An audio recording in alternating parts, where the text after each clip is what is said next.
ભરૂચ જિલ્લા પંચાયતની પેટાચૂંટણી માટે આમ આદમી પાર્ટીએ ઉમેદવારી ફોર્મ ભર્યું હતું।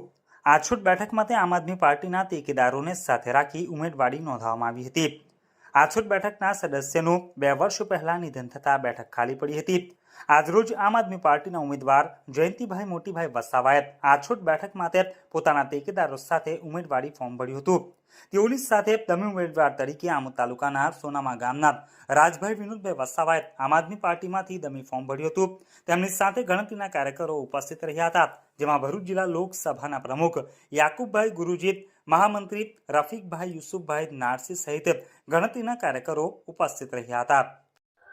આજરોજ આમોદ મામલતદાર કાર્યાલયમાં આછોદ જિલ્લા પંચાયતની પેટા ચૂંટણી માટે આમ આદમી પાર્ટીના મજબૂત અને સક્ષમ ઉમેદવાર એવા આદિવાસી નેતા શ્રી જયંતિભાઈ મોટીભાઈનું અમે લોકોએ ફોર્મ ભર્યું છે।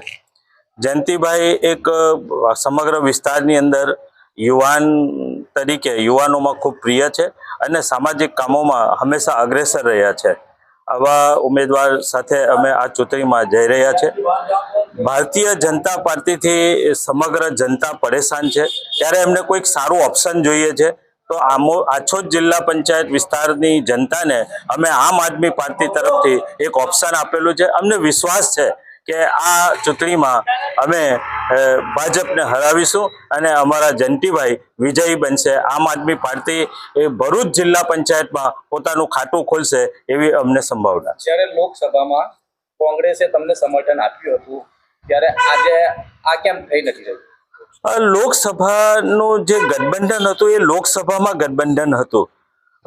અત્યારે જિલ્લા પંચાયતની આ જે પેટા ચૂંટણીઓ છે એમાં કોઈ ગઠબંધન નથી, અને જ્યાં ગુજરાતમાં જે ઠેકાણે અમુક બીજા જિલ્લાઓમાં ત્યાંના સ્થાનિક નેતાઓએ જે ગઠબંધન કર્યું છે ત્યાં થયું છે ગઠબંધન।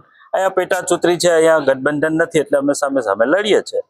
કયા મુદ્દાઓ લઈને આમ આદમી પાર્ટી પ્રજા વચ્ચે જવાની છે? આમ જોવા જાય તો છેલ્લા 30 વર્ષથી ગુજરાતમાં ભારતીય જનતા પાર્ટીનું શાસન છે, અને જિલ્લા પંચાયતમાં આ છેલ્લા 5 વર્ષથી છે। એ પહેલા કોંગ્રેસનું શાસન હતું, એ પહેલા પણ ભાજપનું શાસન હતું।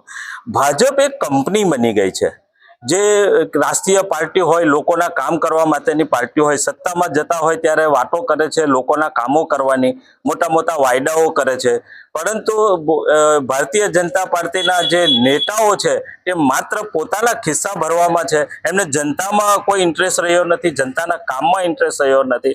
વિકાસની વાતો કરે છે પણ વિકાસના કોઈ કામો કરતા નથી। આજે સૌથી મોટી જરૂરિયાત હોય તો શિક્ષણ અને આરોગ્ય અને રોજગારીની છે।